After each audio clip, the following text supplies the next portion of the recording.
அனைவருக்கும் வணக்கம். நம்ம டெய்லியும் banking and SSC point of வியூல 5 கொஸ்டின்ஸ் கரண்ட் அஃபேர்ஸ்ல பார்க்குறோம். இன்னைக்கு என்ன கொஸ்டின்ஸ் இருக்கு அப்படிங்கிறத பார்ப்போம். First, the original time frame of United Nations decade of nutrition அப்படின்னு சொல்லி கேட்டிருக்காங்க. ஓகேவா? ஸோ ஒரிஜினல் டைம் ஃப்ரேம் என்ன அப்படின்னு பார்த்தீங்கன்னா 2016ல இருந்து 2025 வரைக்கும் தான் இதோட ஒரிஜினல் டைம் ஃப்ரேம் வந்து இருந்துச்சு. ஓகேங்களா? இப்போ என்ன பண்ணியிருக்காங்க அப்படின்னா இந்த டைம் ஃப்ரேம் வந்து இன்க்ரீஸ் பண்ணியிருக்காங்க 2016ல இருந்து 2030 வரைக்கும் அப்படின்னு சொல்லி. சரிங்களா? ஸோ ஒரிஜினல் டைம் ஃப்ரேம் தான் இங்க கேட்டிருக்காங்க. ஒரிஜினல் டைம் ஃப்ரேம் அப்படின்னா 2016ல இருந்து 2025 வரைக்கும். அடுத்தது கஸ்தூரி ரங்கன் அவர்கள வச்சு கேட்டிருக்காங்க.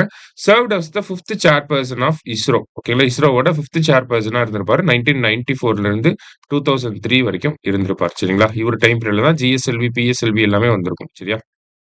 அதே மாரி இவரு டைம் பீரியட்ல தான் சந்திராயன் 1 வந்து அப்ரூவ் பண்ணியிருப்பாங்க. அந்த ப்ராஜெக்ட்ட அப்ரூவ் பண்ணியிருப்பாங்க.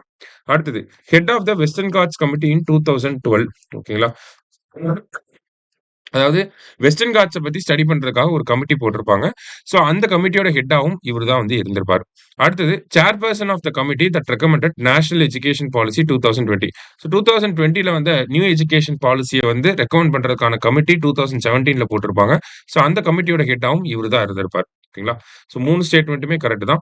ஆல் ஆர் கரெக்ட் அப்படிங்கிறது தான் கரெக்ட் ஆன்சர். சரிங்களா? அடுத்தது கன்சிடர் த ஃபாலோயிங் ஸ்டேட்மெண்ட்ஸ் அப்படின்னு சொல்லி குடுத்திருக்காங்க. Global chemical summit held in Geneva. First statement correct தான்.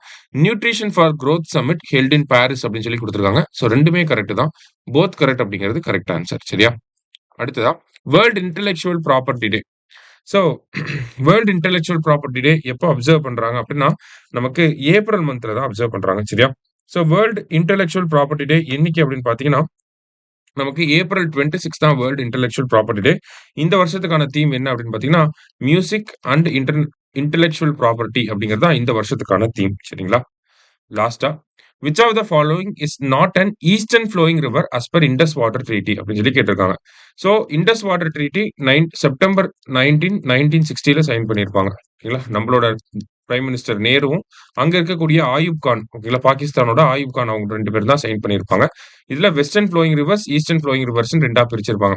வெஸ்டர்ன் ஃப்ளோயிங் ரிவர்ஸ் ஃபுல்லாவே பாகிஸ்தான் கண்ட்ரோல்ல, ஈஸ்டர்ன் ஃப்ளோயிங் ரிவர்ஸ் ஃபுல்லாவே இந்தியாவோட கண்ட்ரோல்ல வந்து இருந்திருக்கும். சரிங்களா? இதுல வெஸ்டர்ன் ஃப்ளோயிங் ரிவர்ஸ்னா ஜீலம், இண்டஸ், செனாப் இது 3மே வெஸ்டர்ன் ரிவர்ஸ். சரியா? சத்லஜ் தான் பாத்தீங்கன்னா ஈஸ்டர்ன் ரிவர்ல வரும். சத்லஜ், அது மட்டும் இல்லாம ராவி அண்ட் தென் பீஸ் அப்படிங்கிற இந்த நதிகள் எல்லாமே ஈஸ்டர்ன் ஃப்ளோயிங் ரிவர்ஸா இருக்கும். சரிங்களா? ஸோ இங்க வந்து கொஸ்டின்ல பாத்தீங்கன்னா which of the following is not an western flowing river அப்படின்னு சொல்லி வந்திருக்கணும். சரிங்களா? ஸோ வெஸ்டர்ன் ஃப்ளோயிங் ரிவர்ஸ்னா ஜீலம், இண்டஸ், செனாப் இது எல்லாமே வெஸ்டர்ன் ஃப்ளோயிங்.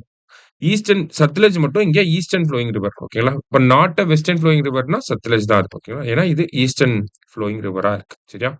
ஸோ இன்னைக்கு 5 கொஸ்டின்ஸ் வந்து பார்த்திருக்கோம். Thank you. Suresh IAS academy வெற்றியின் முகவரி.